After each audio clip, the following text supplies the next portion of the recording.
تفہیم القرآن سید ابوالعلا مودودی سورہ الفتح آیات 8 تا 21 حصہ دوم۔ اعوذ باللہ من الشیطان الرجیم بسم اللہ الرحمن الرحیم۔ سیقول المخلفون اذا انطلقتم الی مغانم لتأخذوها ذرونا نتبعکم۔ جب تم مال غنیمت حاصل کرنے کے لیے جانے لگو گے تو یہ پیچھے چھوڑے جانے والے لوگ تم سے ضرور کہیں گے کہ ہمیں بھی اپنے ساتھ چلنے دو۔ تفسیر یعنی عنقریب وہ وقت آنے والا ہے جب یہی لوگ جو آج خطرے کی مہم پر تمہارے ساتھ جانے سے جی چرا گئے تھے تمہیں ایک ایسی مہم پر جاتے دیکھیں گے جس میں ان کو آسان فتح اور بہت سے اموال غنیمت کے حصول کا امکان نظر آئے گا، اور اس وقت یہ خود دوڑے آئیں گے کہ ہمیں بھی اپنے ساتھ لے چلو۔ یہ وقت صلح حدیبیہ کے 3 ہی مہینے بعد آ گیا جب رسول اللہ صلی اللہ علیہ وآلہ وسلم نے خیبر پر چڑھائی کی اور بڑی آسانی کے ساتھ اسے فتح کر لیا۔ اس وقت ہر شخص کو یہ بات صاف نظر آ رہی تھی کہ قریش سے صلح ہو جانے کے بعد اب خیبر ہی کے نہیں بلکہ تیمہ، فدق، وادی قرہ اور شمالی حجاز کے دوسرے یہودی بھی مسلمانوں کی طاقت کا مقابلہ نہ کر سکیں گے، اور یہ ساری بستیاں پکے پھل کی طرح اسلامی حکومت کی گود میں آ گریں گی۔ اس لیے اللہ تعالیٰ نے رسول اللہ صلی اللہ علیہ وآلہ وسلم کو ان آیات میں پیشگی خبردار کر دیا کہ اطراف مدینہ کے یہ موقع پرست لوگ ان آسان فتوحات کو حاصل ہوتے دیکھ کر ان میں حصہ بٹا لینے کے لیے آ کھڑے ہوں گے، مگر تم انہیں صاف جواب دے دینا کہ یہ ان میں حصہ لینے کا موقع تمہیں ہرگز نہ دیا جائے گا، بلکہ یہ ان لوگوں کا حق ہے جو خطرات کے مقابلے میں سرفروشی کے لیے آگے بڑھے تھے۔ یریدون ان یبدلوا کلام اللہ، یہ چاہتے ہیں کہ اللہ کے فرمان کو بدل دیں۔ تفسیر اللہ کے فرمان سے مراد یہ فرمان ہے کہ خیبر کی مہم پر حضور صلی اللہ علیہ وآلہ وسلم کے ساتھ صرف انہی لوگوں کو جانے کی اجازت دی جائے گی جو حدیبیہ کی مہم پر آپ صلی اللہ علیہ وآلہ وسلم کے ساتھ گئے تھے اور بیعت رضوان میں شریک ہوئے تھے۔ اللہ تعالیٰ نے خیبر کے اموال غنیمت انہی کے لیے مخصوص فرما دیے، جیسا کہ آگے آیت 18 میں بصراحت ارشاد ہوا ہے۔ قل، اے نبی صلی اللہ علیہ وآلہ وسلم ان سے صاف کہہ دیجئے، لن تتبعونا، تم ہرگز ہمارے ساتھ نہیں چل سکتے۔ کذالکم قال اللہ من قبل، اللہ پہلے ہی سے یہ فرما چکا ہے۔ تفسیر اللہ پہلے یہ فرما چکا ہے کہ الفاظ سے لوگوں کو یہ غلط فہمی ہوئی ہے کہ اس آیت سے پہلے کوئی حکم اس مضمون کا آیا ہوگا جس کی طرف یہاں اشارہ کیا گیا ہے، اور چونکہ اس سورہ میں اس مضمون کا کوئی حکم اس آیت سے پہلے نہیں ملتا، اس لیے انہوں نے قرآن مجید میں دوسرے مقامات پر اسے تلاش کرنا شروع کیا، یہاں تک کہ سورہ توبہ کی آیت 83 انہیں مل گئی جس میں یہی مضمون ایک اور موقع پر ارشاد ہوا، لیکن در حقیقت وہ آیت اس کی مصداق نہیں ہے کیونکہ وہ غزوہ تبوک کے سلسلے میں نازل ہوئی تھی، جس کا زمانہ نزول سورہ فتح کے زمانہ نزول سے 3 سال بعد کا ہے۔ اصل بات یہ ہے کہ اس آیت کا اشارہ خود اسی سورہ کی آیات 18 اور 19 کی طرف ہے، اور اللہ کے پہلے فرما چکنے کا مطلب یہ ہے کہ اس آیت سے پہلے فرمانا نہیں بلکہ مخلفین کے ساتھ اس گفتگو سے پہلے فرمانا ہے۔ مخلفین کے ساتھ یہ گفتگو جس کے متعلق یہاں رسول اللہ صلی اللہ علیہ وآلہ وسلم کو پیشگی ہدایت دی جا رہی ہیں، خیبر کی مہم پر جانے کے وقت ہونے والی تھی، اور یہ پوری صورت جس میں آیات 18 اور 19 بھی شامل ہیں اس سے 3 مہینے پہلے حدیبیہ سے پلٹتے وقت راستے میں نازل ہو چکی تھی۔ سلسلہ کلام کو غور سے دیکھیے تو معلوم ہو جائے گا کہ یہاں اللہ تعالیٰ نے اپنے رسول صلی اللہ علیہ وآلہ وسلم کو یہ ہدایت دی ہے کہ جب تمہارے مدینہ واپس ہونے کے بعد یہ پیچھے رہ جانے والے لوگ آ کر تم سے یہ عذرات بیان کریں تو ان کو یہ جواب دینا، اور خیبر کی مہم پر جاتے وقت جب وہ تمہارے ساتھ چلنے کی خواہش ظاہر کریں تو ان سے یہ کہنا، فَسَيَقُولُونَ بَلْ تَحْسُدُونَنَا، یہ کہیں گے کہ نہیں بلکہ تم لوگ ہم سے حسد کر رہے ہو۔ بل کانوا لا یفقہون الا قلیلا، حالانکہ بات حسد کی نہیں بلکہ یہ لوگ صحیح بات کو کم ہی سمجھتے ہیں۔ قل للمخلفین من الاعراب، ان پیچھے چھوڑے جانے والے بدو عربوں سے کہنا، ستدعون الی قوم اولی بأس شدید تقاتلونہم او یسلمون، کہ عنقریب تمہیں ایسے لوگوں سے لڑنے کے لیے بلایا جائے گا جو بڑے زوراور ہیں، تم کو ان سے جنگ کرنا ہوگی یا وہ مطیع ہو جائیں۔ تفسیر: اصل الفاظ ہیں او یسلمون، اس کے دو معنی ہو سکتے ہیں اور دونوں ہی مراد ہیں۔ ایک یہ کہ وہ اسلام قبول کر لیں، دوسرے یہ کہ وہ اسلامی حکومت کی اطاعت قبول کر لیں۔ فَإِن تُطِیعُوهُ یُؤْتِکُمُ اللَّهُ أَجْرًا حَسَنًا، اس وقت اگر تم نے حکم جہاد کی اطاعت کی تو اللہ تمہیں اچھا اجر دے گا۔ وَإِن تَتَوَلَّوْا كَمَا تَوَلَّيْتُم مِّن قَبْلُ، اور اگر تم پھر اسی طرح منہ موڑ گئے جس طرح پہلے منہ موڑ چکے ہو، يُعَذِّبْكُمْ عَذَابًا أَلِيمًا، تو اللہ تم کو دردناک سزا دے گا۔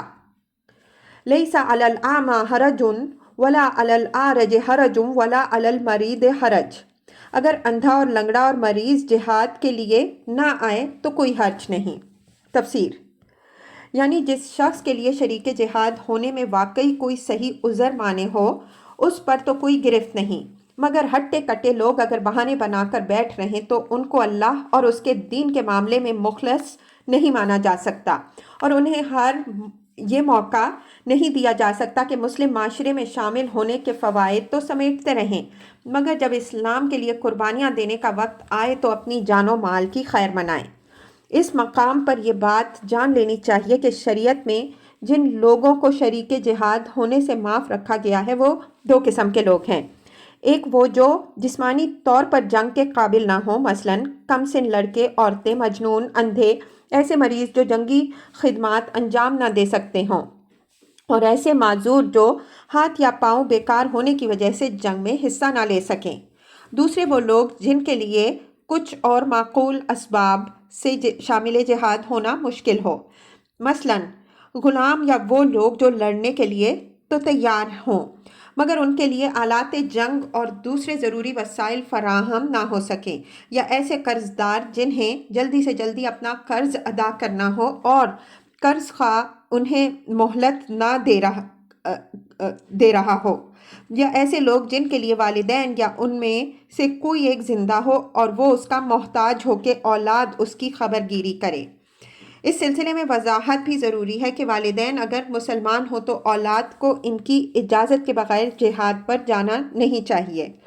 لیکن اگر وہ کافر ہوں تو ان کے روکنے سے کسی شخص کا رکنا جائز نہیں ہے۔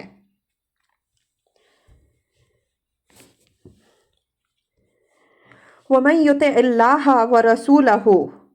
جو کوئی اللہ اور اس کے رسول صلی اللہ علیہ وآلہ وسلم کی اطاعت کرے گا، یدخلہ جنات تجری من تحتہا الانہار، اللہ اسے ان جنتوں میں داخل کرے گا جن کے نیچے نہریں بہہ رہی ہوں گی۔ وَمَن يَتَوَلَّ يُعَذِّبْهُ عَذَابًا عَلِيمًا، اور جو کوئی منہ پھیرے گا اسے وہ دردناک عذاب دے گا۔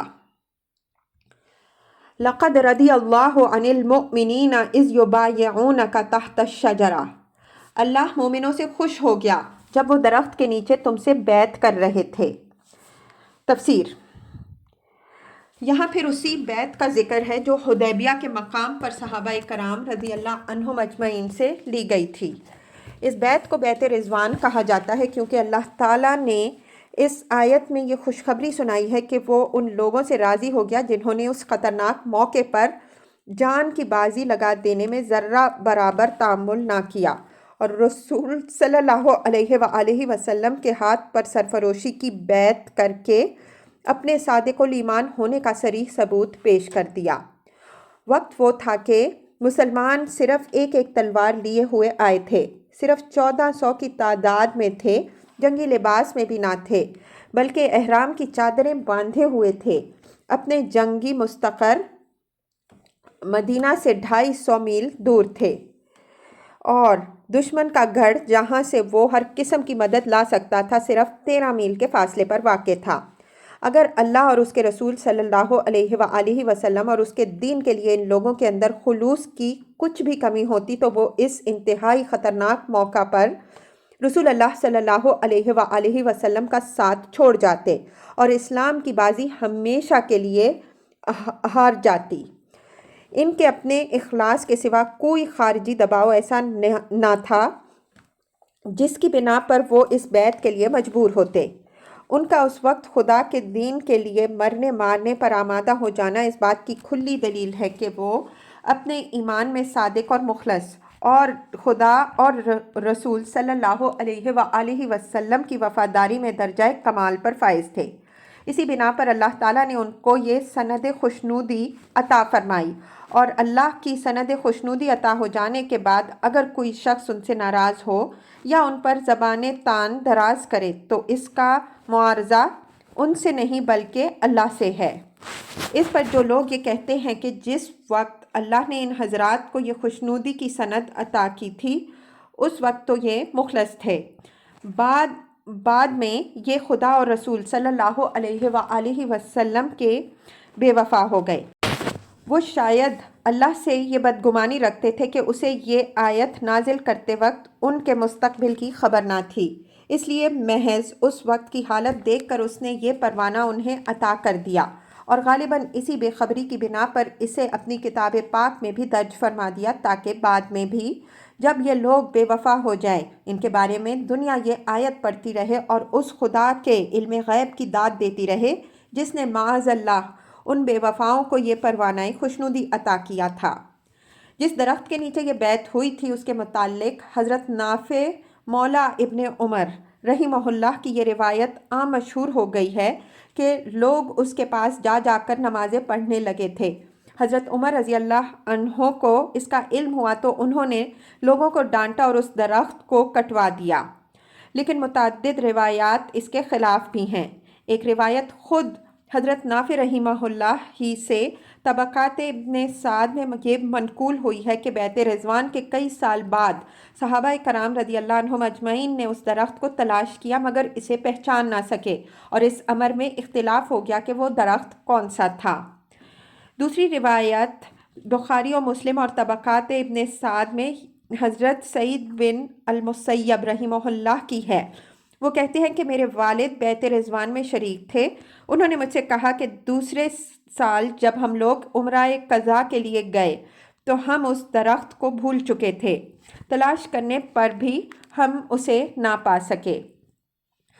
تیسری روایت ابن جریر کی ہے۔ وہ کہتے ہیں کہ حضرت عمر رضی اللہ عنہ اپنے عہد خلافت میں جب حدیبیہ کے مقام سے گزرے تو انہوں نے دریافت کیا کہ وہ درخت کہاں ہے جس کے نیچے بیعت ہوئی تھی۔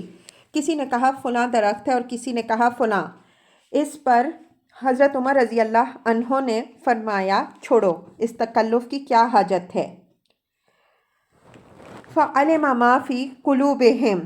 ان کے دلوں کا حال اس کو معلوم تھا۔ فانزل السکینۃ علیہم، اس لیے اس نے ان پر سکینت نازل فرمائی۔ تفسیر: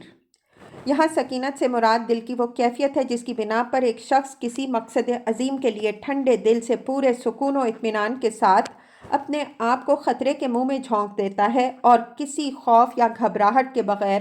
فیصلہ کر لیتا ہے کہ یہ کام بہرحال کرنے کا ہے، خواہ نتیجہ کچھ بھی ہو۔ وَأَصَابَهُمْ فَتْحًا قَرِيبًا، ان کو انعام میں قریبی فتح بخشی۔ وَمَغَانِمَ كَثِيرَةً يَأْخُذُونَهَا،